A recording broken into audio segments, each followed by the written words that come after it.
السلام علیکم ورحمۃ اللہ تعالی وبرکاتہ نحمده ونصلي ونسلم على رسوله الكريم وآلہ وصحبہ الکرام اجمعین ومن تبعهم بإحسان الى یوم الدین اما بعد قال النبی صلی اللہ تعالی علیہ وسلم حمزة سید الشہداء وفی بعض الروایات خیر الشہداء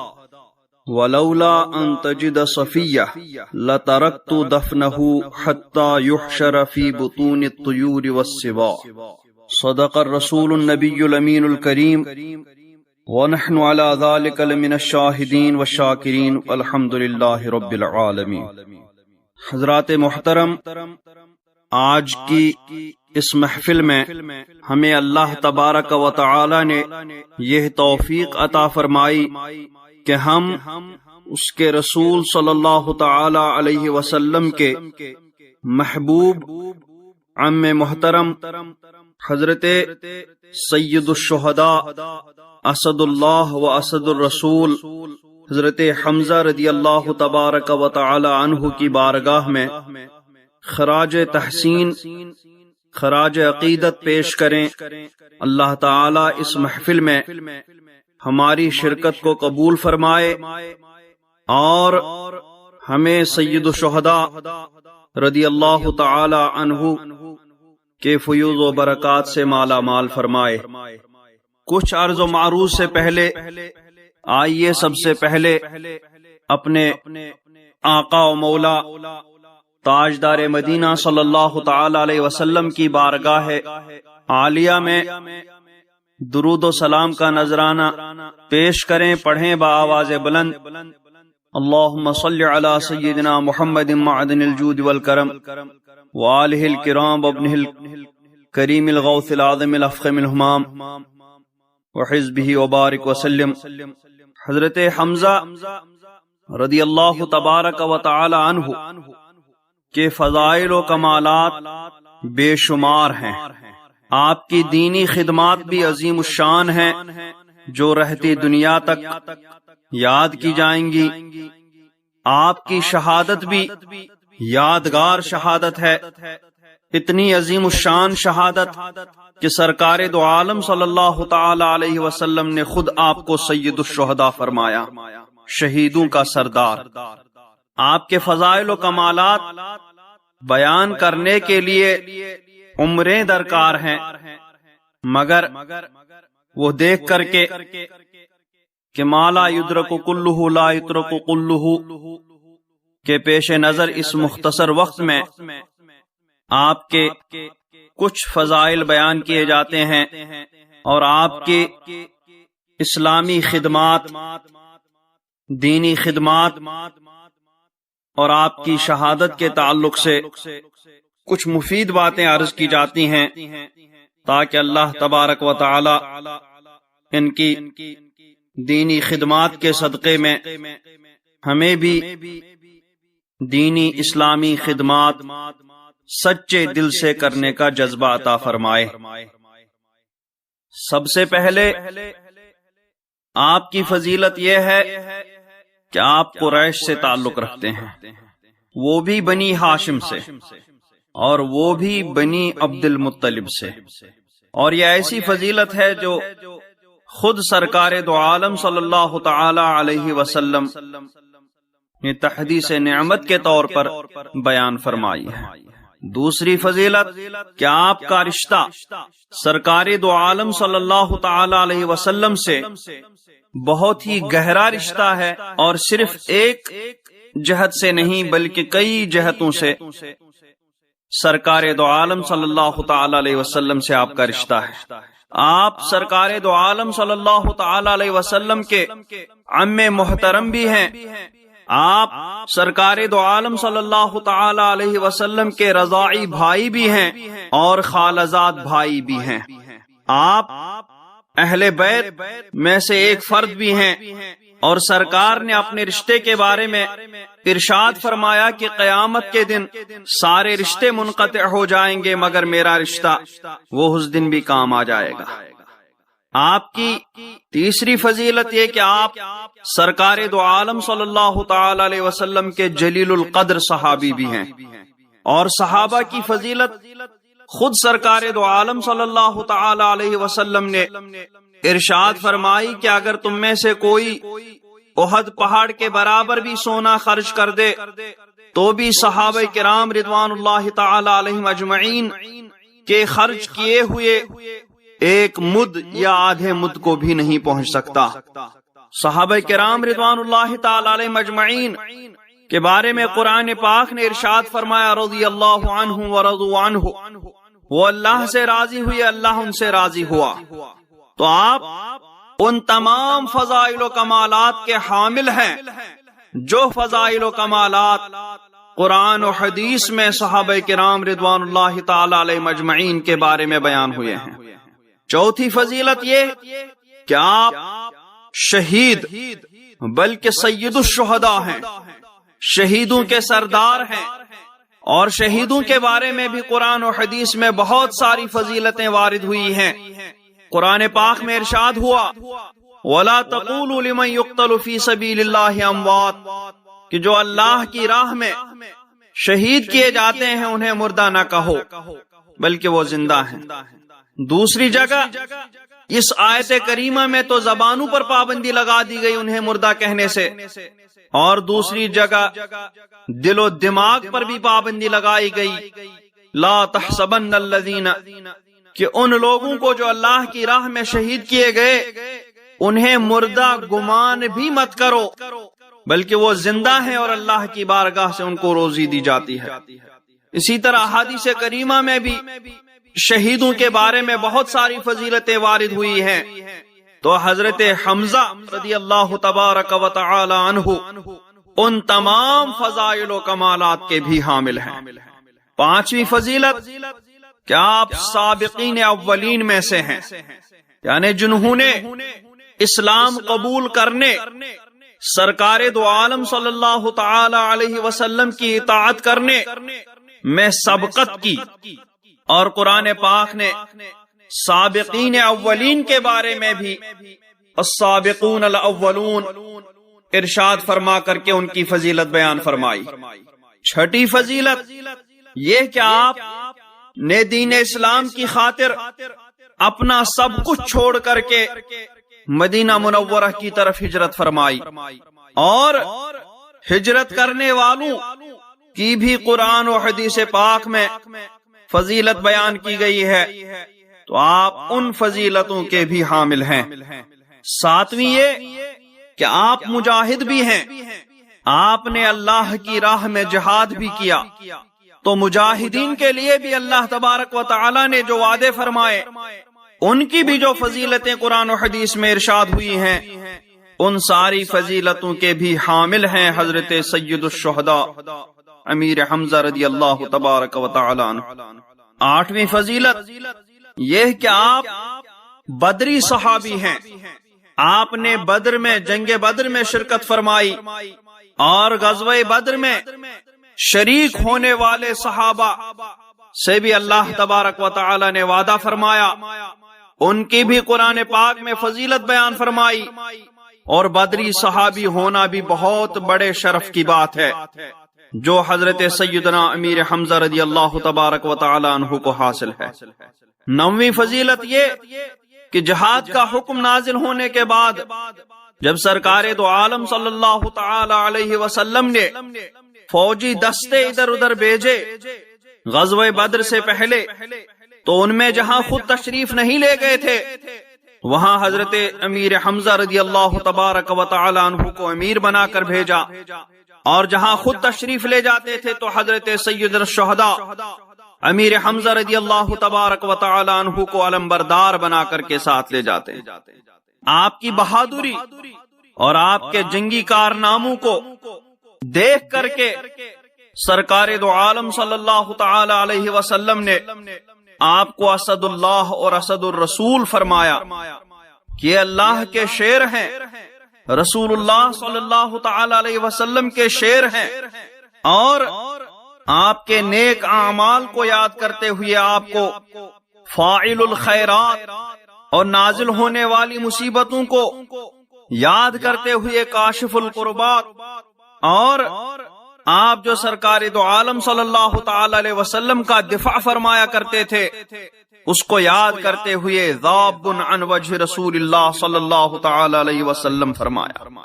اسی طریقے سے آپ کی صلہ رحمی کو یاد فرماتے ہوئے سرکار دو عالم صلی اللہ تعالی علیہ وسلم نے ارشاد فرمایا کہ لقد كنت وصولا للرحم فعولا للخیرات،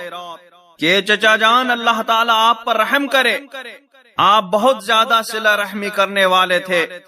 اور بہت زیادہ نیک اور صالح کام کرنے والے تھے اور خیر و بھلائی والے کاموں میں بڑھ چڑھ کر حصہ لینے والے تھے۔ آپ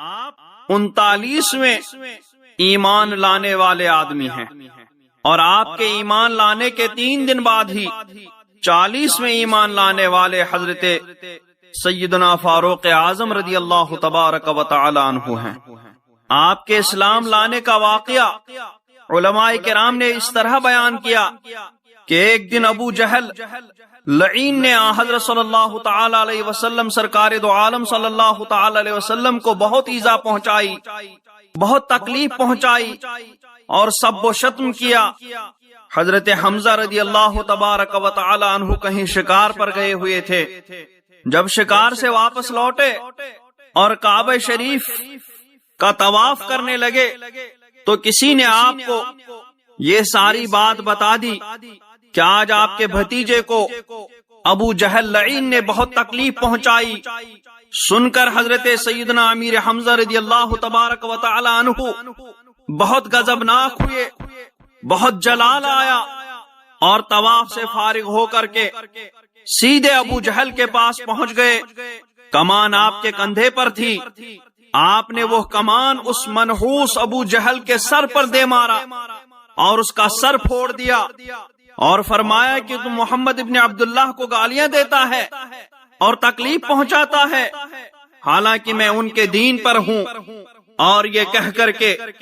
وہاں سے واپس لوٹے۔ واپس لوٹ کر سرکار دو عالم صلی اللہ تعالی علیہ وسلم کی بارگاہ میں حاضر ہو کر مشرب اسلام ہو گئے، لیکن چونکہ آپ نے ابو جہل کے سامنے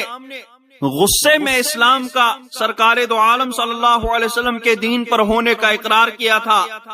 اس لیے بعد میں آپ سوچ وچار میں پڑ گئے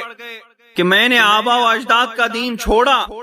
اور سرکار دو عالم صلی اللہ تعالی علیہ وسلم کا دین قبول کیا، تو پتہ نہیں میں نے کیا کیا، اچھا کیا کہ برا کیا۔ اس تردد کی وجہ سے آپ کو نیند نہ آئی۔ صبح ہوئی تو کعبہ معظمہ تشریف لے گئے۔ فرماتے ہیں کہ وَتَضَرَّعْتُ إِلَى اللَّهِ تَعَالَىٰ أَن يَشْرَحَ صَدْرِي لِلْحَقِّ وَيُذْهِبَ عَنِّي الرَّيْبَ فَمَا اسْتَتْمَمْتُ دُعَائِي حَتَّىٰ زَاحَ عَنِّي الْبَاطِلُ وَامْتَلَأَ قَلْبِي يَقِينًا، کہ اللہ تعالیٰ کی بارگاہ میں عاجزی سے گڑ گڑاتے ہوئے دعا مانگی کہ اللہ حق کے لیے مجھے شرح صدر نصیب فرما اور مجھ سے شک و تردد اور شکوک و شبہات کو دور فرما۔ فرماتے ہیں کہ میں ابھی اپنی دعا کو مکمل بھی نہیں کیا تھا، مکمل کرنے والا تھا کہ باطل مجھ سے بالکل لیا دور ہو گیا۔ جو شکوک و شبہات میرے دماغ میں آ رہے تھے وہ سارے شکوک و شبہات دور ہو گئے اور میرا دل یقین سے بھرپور ہو گیا۔ فرماتے ہیں کہ اس کے بعد میں نبی کریم صلی اللہ تعالی علیہ وسلم کی بارگاہ اقدس میں حاضر ہوا اور اپنی سرگزشت سنائی،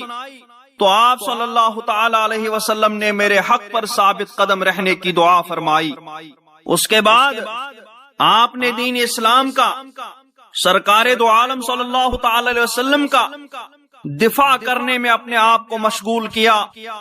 جب آپ دار ارقم میں تھے جہاں سرکار دو عالم صلی اللہ تعالی علیہ وسلم تبلیغ فرمایا کرتے تھے اور عبادت کیا کرتے تھے، اسلام لانے کے 3 دن بعد آپ سرکار دو عالم صلی اللہ تعالی علیہ وسلم کی بارگاہ میں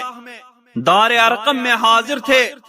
کہ حضرت عمر رضی اللہ تبارک و تعالی عنہ دار ارقم پہنچ گئے۔ دروازہ کھٹکھٹایا، اندر آنے کی اجازت مانگی۔ جس صحابی نے دروازہ تھوڑا کھولا، ان کی نظر جب حضرت فاروق اعظم پر پڑی تو اندر آئے اور اندر آ کر بتایا، خود بھی بہت گھبرائے اور دوسرے صحابہ جو اندر حاضر تھے وہ سب بھی بہت گھبرائے، اور صرف سرکار دو عالم صلی اللہ تعالی علیہ وسلم کی ذات مطمئن تھی۔ حضرت حمزہ رضی اللہ تبارک و تعالی عنہ بھی بالکل نہیں گھبرائے، بلکہ انہوں نے مسلمانوں کو حوصلہ دیتے ہوئے کہا، ان کمزور صحابیوں کو حوصلہ دیتے ہوئے ارشاد فرمایا کہ اگر عمر اچھی نیت سے آئے ہوں تو خیر، ورنہ انہی کی تلوار سے ان کا سر قلم کر دوں گا۔ یہ حضرت حمزہ رضی اللہ تبارک و تعالی عنہ کی بہادری کا بہت بڑا ثبوت ہے کہ اس وقت کے بہت بڑے بہادر، اس وقت کے بہت بڑے شجاع حضرت فاروق اعظم رضی اللہ تبارک و تعالی عنہ کے آنے سے بھی ذرا بھر نہیں گھبرائے۔ اور پھر جب حضرت فاروق اعظم رضی اللہ تبارک و تعالی عنہ اندر چلے گئے، تشریف لے گئے، سرکار کی بارگاہ میں پہنچے، تو سرکار کی بارگاہ میں پہنچتے ہی انہوں نے اسلام قبول کیا۔ اس کے بعد جب ہجرت کا وقت آیا تو حضرت حمزہ رضی اللہ تبارک و تعالی عنہ نے ہجرت بھی فرمائی۔ ہجرت کے بعد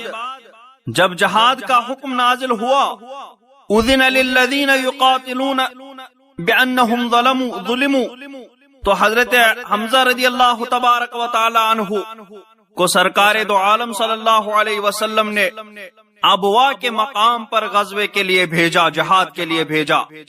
علم بردار بنا کر کے بھیجا، کیونکہ اس جنگ میں خود بھی سرکار دو عالم، اس غزوے میں خود بھی سرکار دو عالم صلی اللہ تعالی وسلم تشریف لے گئے تھے۔ اس کے بعد حضرت حمزہ رضی اللہ تبارک و تعالی عنہ کی قیادت میں ایک اور لشکر بھیجا۔ اس کے بعد غزوہ عشیرہ میں بھی حضرت سیدنا امیر حمزہ رضی اللہ تعالی عنہ کو علمبردار بنایا، اور اس کے بعد غزوہ بدر پیش آیا۔ غزوہ بدر بھی اسلام میں بہت اہمیت کا حامل ہے۔ یہ اسلام کی کفار کے ساتھ پہلی آمنے سامنے کی جنگ ہے۔ اس جنگ میں بھی حضرت امیر حمزہ رضی اللہ تبارک و تعالی عنہ نے بہادرانہ کارنامے انجام دیے۔ جب سب سے پہلے اس جنگ کی شروعات ہوئی تو اسلامی لشکر تو صرف 313 پر مشتمل تھا، بہت زیادہ ساز و سامان بھی نہیں تھا، اور ادھر کفار اسلامی لشکر کے مقابلے میں 3 گنا تقریباً زیادہ تھا، اور ساز و سامان سے لیس تھا، جنگی سامان سے لیس تھا، لیکن اس کے باوجود بھی چونکہ اللہ تبارک و تعالی نے ارشاد فرمایا ہے وَمَن نَّصْرُ إِلَّا مِنْ عِنْدِ اللَّهِ الْعَزِيزِ الْحَكِيمِ، کہ فتح بڑے لشکر چھوٹے لشکر سے تعلق نہیں رکھتی، بلکہ اللہ تبارک و تعالی کی مدد سے تعلق رکھتی ہے۔ فتح اللہ ہی کی جانب سے ہوتی ہے۔ اس لیے غزوہ بدر میں اسلامی لشکر جو خالص دین اسلام کی سربلندی کے لیے کفار سے جنگ کرنے کے لیے حاضر ہوا تھا، اللہ کی مدد ان کی شامل حال تھی، جس سے ان کو فتح نصیب ہوئی۔ اس غزوہ بدر کی شروعات میں جب صف بندی کی گئی تو کفار کی جانب سے جنگ کی پہلی چنگاری اسود ابن عبد الاسد مخزومی نے بھڑکائی۔ اس نے اعلان کیا کہ میں نے اللہ سے عہد کر رکھا ہے کہ مسلمانوں کے تالاب سے پانی پیوں گا اور اسے منہدم کر دوں گا یا اپنی جان قربان کر دوں گا۔ جب اس برے ارادے سے حوض کی طرف بڑھا تو اللہ تعالی کے شیر حضرت حمزہ رضی اللہ تعالی عنہ نے اس پر تلوار سے وار کر کے اس کی پنڈلی کاٹ دی، جس سے فوارے کی صورت میں خون بہنے لگا اور وہ زمین پر گر گیا، لیکن پھر گھسٹتا ہوا حوض کی طرف بڑھنے لگا تاکہ اس میں گھس کر سارے پانی کو پلید کر دوں، ناپاک کر دوں اور اہل اسلام کے لیے ناقابل استعمال بنا دوں۔ تو آپ نے دوسرا وار اس پر کیا اور اس کا کام تمام کر دیا، اس کے برے ارادے کو پورا نہ ہونے دیا۔ اس جنگ میں یہ پہلا کافر تھا جو حضرت سید الشہداء امیر حمزہ رضی اللہ تبارک و تعالی عنہ کے ہاتھوں واصل جہنم ہوا۔ اس کا یہ انجام دیکھ کر کفار جوش میں آئے اور ان کی طرف سے 3 قریشی میدان میں نکلے، عتبہ ابن ربیعہ، ولید ابن عتبہ اور شیبہ ابن ربیعہ۔ یہ تینوں میدان میں آگے بڑھے اور حل من مبارز، کہ ہے کوئی مقابلے کی طاقت رکھتا ہے کا نعرہ لگایا، کوئی ہے آمنے سامنے آنے والا؟ تو اسلامی لشکر کی جانب سے 3 انصاری آگے بڑھے، حضرت عوف، حضرت معاذ اور حضرت عبداللہ ابن رواحہ رضی اللہ تعالیٰ عنہم۔ کفار نے ان آدمیوں سے پوچھا تم کون ہو؟ انہوں نے جواب دیا ہم انصار سے ہیں۔ انہوں نے کہا ہمیں تمہارے ساتھ کوئی سروکار نہیں، ہم اپنے بنی عمام، اپنے چچیرے بھائیوں کو مقابلے کی دعوت دیتے ہیں۔ ان میں سے ایک نے آواز دی اے محمد صلی اللہ تعالی علیہ وسلم، ہمارے قومی بھائیوں کو ہمارے مقابلے کے لیے بھیجو۔ اس وقت نبی مکرم صلی اللہ تعالی علیہ وسلم نے حضرت عبیدہ ابن حارث، حضرت حمزہ ابن عبد المطلب، حضرت علی ابن ابی طالب رضی اللہ تبارک و تعالی عنہم کو ان کفار کے مقابلے کے لیے میدان میں بھیجا، میدان میں آنے کا حکم فرمایا۔ جب یہ تینوں حضرات ان کے سامنے آئے تو انہوں نے کہا ہاں اب ٹھیک صورتحال بن گئی، تم ہماری ٹکر اور مقابلے کے لوگ ہو۔ اور اس کے بعد مقابلہ شروع ہوا۔ حضرت علی مرتضی رضی اللہ تعالی عنہ نے بھی پہلی ہی وار میں ولید ابن عتبہ کا کام تمام کر دیا۔ حضرت حمزہ رضی اللہ تبارک و تعالی عنہ نے بھی شیبہ کو نیست و نابود کر دیا، لیکن حضرت عبیدہ رضی اللہ تبارک و تعالی عنہ اور آپ کے مد مقابل کے درمیان قتال ہوا، اور قتال کے دوران حضرت عبیدہ کی پنڈلی پر تلوار کا وار ہو گیا، جس سے پنڈلی میں تکلیف ہوئی، پنڈلی کا مغز باہر آنے لگ گیا۔ حضرت حمزہ اور حضرت علی رضی اللہ تعالی عنہما ان کی مدد کو پہنچے اور اس کافر کا صفایا کرنے کے بعد حضرت عبیدہ کو اٹھا کر بارگاہ مصطفی میں پہنچایا۔ اس طریقے سے حضرت حمزہ رضی اللہ تعالی عنہ نے بھی بدر کے میدان میں شروع ہی سے بہادرانہ کام انجام دیے اور بے شمار کفار کو تہہ تیگ کر دیا۔ اس کے بعد غزوہ احد پیش آیا۔ غزوہ احد میں حضرت حمزہ رضی اللہ تبارک و تعالی عنہ نے لشکر کفار کے صفوں کو تتر بتر کر دیا، ان میں ہڑبونگ مچا دی اور ان کو قتل کرتے ہوئے آگے بڑھتے گئے۔ آگے بڑھنے کے بعد جب آپ نے ایک کافر کو قتل کیا، سباع نامی کافر کو جب قتل کیا، اس کو قتل کر کے آپ اس کے سامنے تھوڑا سا جھکے، اسی جھکنے میں ایک حبشی وحشی نے، جن کو ان کے مالک حضرت جبیر ابن مطعم جو بعد میں اسلام قبول کیے، انہوں نے کہا تھا کہ اگر تم میرے چچا شیبہ کا بدلہ لوگے، ان کا قصاص لوگے، ان کے قصاص میں حضرت حمزہ کو قتل کرو گے تو میں تمہیں آزاد کر دوں گا۔ اسی طریقے سے ہندا نے بھی ان کو کہا تھا کہ میرے بھتیجوں کا یا چچاؤں کا بدلہ اگر تم لوگے، حضرت حمزہ کو شہید کر لوگے تو میں تمہیں انعام و اکرام سے نواز دوں گی۔ یہ وحشی لالچ میں آ گیا، انعام و اکرام کے لالچ میں آ گیا اور اپنی آزادی کے لالچ میں آ گیا کہ میں اگر ایسا کام کر دوں گا تو میں آزاد کیا جاؤں گا۔ یہ لالچ لے کر کے وہ میدان احد میں پہنچا اور ایک جگہ چھپ کر کے طاق میں لگا رہا کہ کہیں سے موقع نصیب ہو جائے حضرت حمزہ کو شہید کرنے کا۔ جب حضرت حمزہ رضی اللہ تعالی عنہ اس سباع نامی کافر کو قتل کر کے اس کے سامنے جھکے، اس کا کچھ سامان نکالنے کے لیے یا کسی اور چیز کے لیے، تو وحشی نے اسی وقت موقع پایا، حضرت حمزہ رضی اللہ تعالی عنہ کے بدن مبارک سے ذرا تھوڑی سی ہٹی۔ وحشی چونکہ نیزہ مارنے میں، خنجر مارنے میں، نشانہ لگانے میں بہت مشہور و معروف تھا، اور انہوں نے جو ہی حضرت حمزہ رضی اللہ تعالی عنہ کے بدن مبارک پر وہ جو جگہ کھل گئی تھی وہاں پر نشانہ لگایا تو وہ خنجر یا وہ نیزہ برچھی وہ حضرت حمزہ رضی اللہ تبارک و تعالی عنہ کے پیٹ میں مبارک میں چھید کر گیا اور وہ اندر تک گھس گیا، جس کی وجہ سے زخم بہت گہرا ہو گیا۔ حضرت حمزہ نے وحشی کو بھی قتل کرنے کے لیے قدم آگے بڑھایا، لیکن وہ زخم اتنا خطرناک ہو چکا تھا کہ آپ آگے نہیں بڑھ پائے، چونکہ وحشی پتھروں میں چھپا ہوا تھا، آپ آگے نہیں بڑھ پائے اور وہیں لیٹ گئے اور وہیں آپ نے جام شہادت نوش کیا۔ اس کے بعد ہندا جن کو اتنے پر چین نہیں آیا، اس نے آپ کا سینے مبارک چاک کیا یا چاک کروایا، اور اس کے بعد آپ کا کلیجہ مبارک نکالا، اور کلیجہ مبارک کو نکالنے کے بعد اس کو چبایا، چبا کر کے تھوکتی رہی۔ سرکار دو عالم صلی اللہ تعالی وسلم نے فرمایا کہ اگر اس کلیجہ مبارک کا ایک حصہ بھی اس کے اندر چلا جائے گا تو جہنم کی آگ اس پر حرام ہو جائے گی، لیکن اللہ کی قدرت، اللہ تبارک و تعالی کا کرشمہ کہ وہ چبا چبا کر کے تھوک بھی اندر نہیں نکلتی تھی بلکہ تھوک بھی باہر پھینک دیتی تھی۔ اور اس کے بعد وہ حضرت حمزہ رضی اللہ تعالیٰ عنہ کی لاش کے پاس آئی اور آپ کی بینی مبارک، آپ کے کان مبارک، آپ کی زبان مبارک کو کاٹ کر کے اس نے اپنا ہار بنا کر کے گلے میں ڈال دیا اور اس طریقے سے آپ کا مسلح کر دیا۔ بعد میں جب سرکار دو عالم صلی اللہ علیہ وسلم جب میدان احد کی جنگ ختم ہوئی اور حضرت حمزہ رضی اللہ تعالیٰ عنہ کہیں دکھائی نہیں دیے تو آپ صلی اللہ تعالی وسلم ادھر ادھر دیکھ کر کے کسی صحابی نے آپ کو بتایا کہ حضرت حمزہ جام شہادت نوش کر چکے ہیں۔ آپ ان کی لاش کے قریب آئے اور لاش کے قریب آنے کے بعد آپ نے وہ فرمایا جو میں نے شروع میں ذکر کیا تھا کہ اگر مجھے حضرت حمزہ رضی اللہ تعالیٰ عنہ سید الشہداء ہیں، اگر مجھے یہ خوف نہ ہوتا کہ ان کی بہن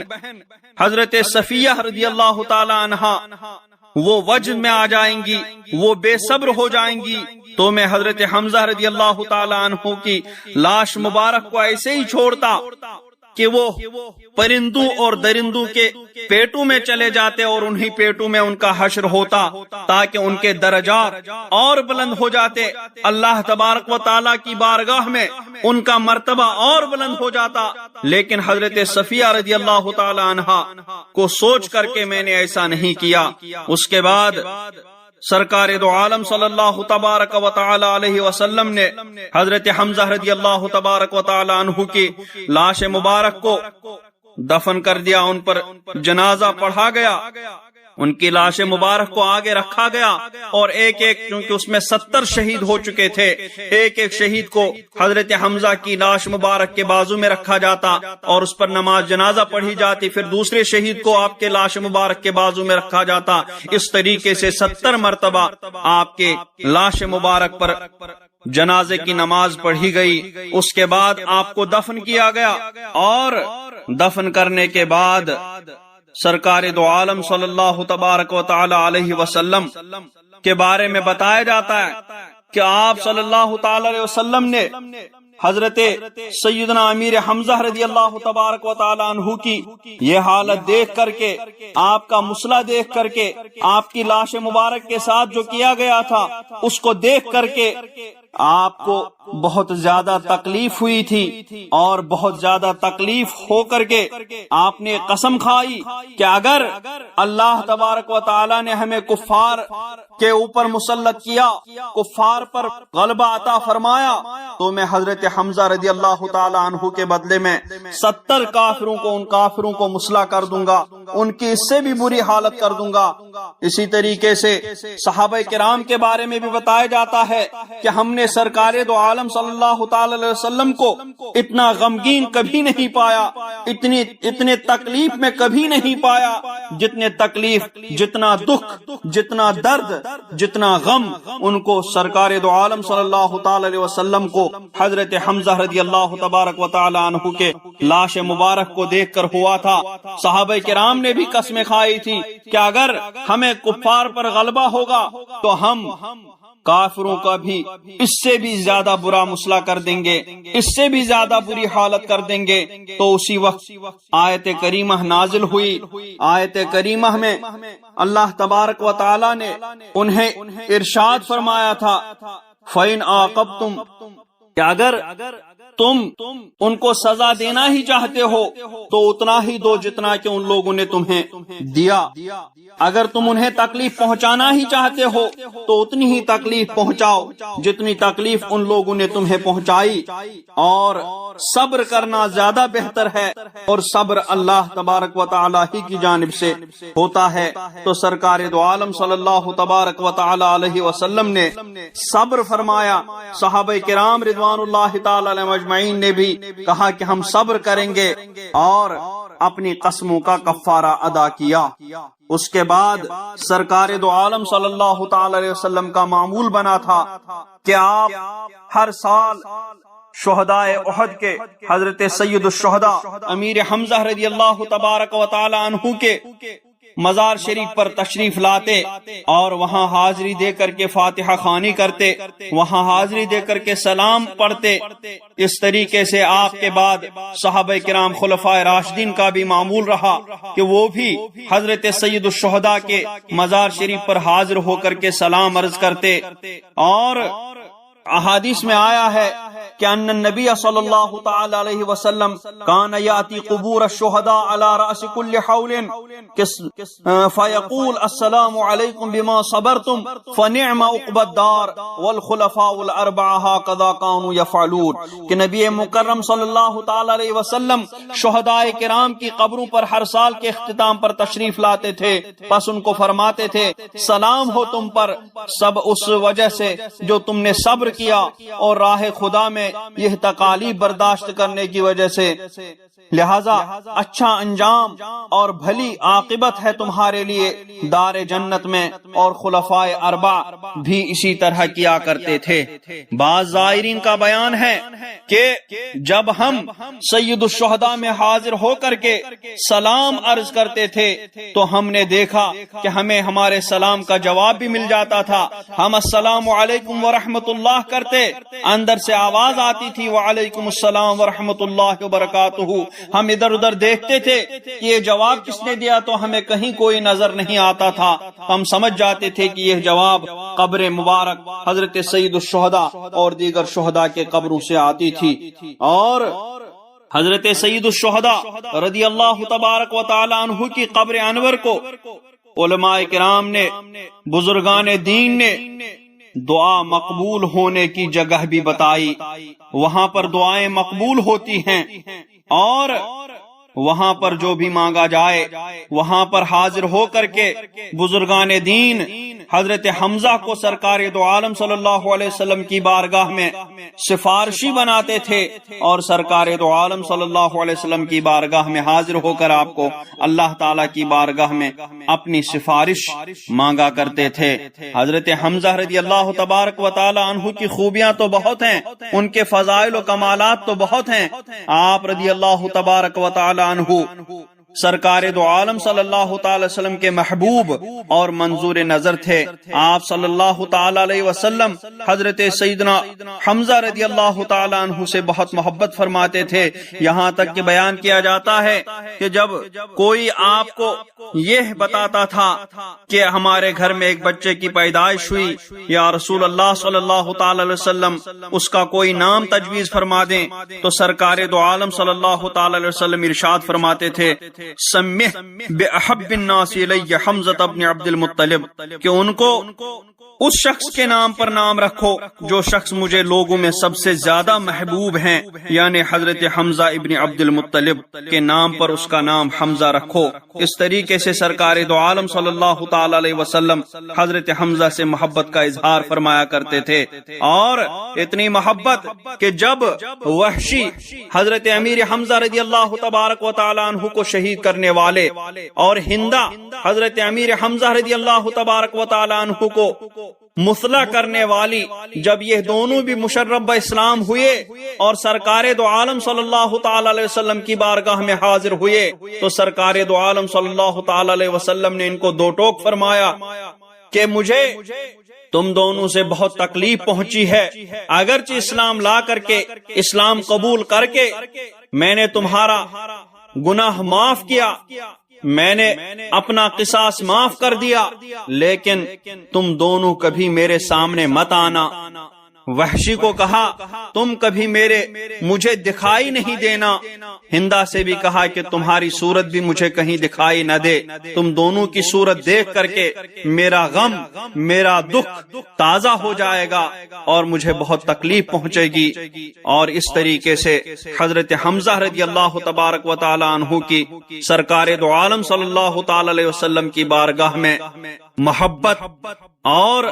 مرتبہ، اور سرکار دو عالم صلی اللہ تعالی وسلم کی بارگاہ میں آپ کی بزرگی ثابت ہوتی ہے کہ آپ صلی اللہ تعالی علیہ وسلم حضرت حمزہ سے کتنی محبت فرمایا کرتے تھے اور آپ کی شہادت سے آپ کو کتنا غم لاحق ہوا تھا۔ یہ سب میں نے جو بیان کیا اس سے بھرپور واضح ہو جاتا ہے۔ وقت بہت ہو گیا ہے اور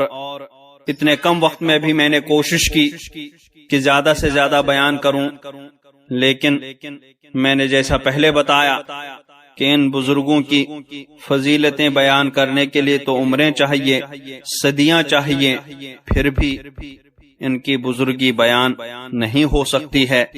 بس اللہ تعالیٰ سے دعا ہے اللہ تبارک و تعالی ہمیں ان کے فیوز و برکات سے مالا مال فرمائے، ہمارے گناہوں کی مغفرت فرمائے اور ہماری اس محفل میں شرکت کو قبول فرمائے۔ ہمیں مسلک اہل سنت و جماعت،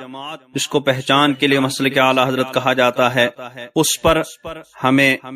گامزن فرمائے، اس پر ہمیں ثابت قدم رکھے اور ہمارا خاتمہ بالخیر فرمائے۔ اس وقت جو مسلمانوں کے حالات ہیں، اس وقت جو دنیا کے حالات ہیں، اس میں ہمارے ایمان، عمل، جان، مال، عزت، آبرو کی حفاظت فرمائے۔ اقول قولی ھذا واستغفر اللہ لی ولکم ولسائر المؤمنین والمؤمنات والمسلمین والمسلمات۔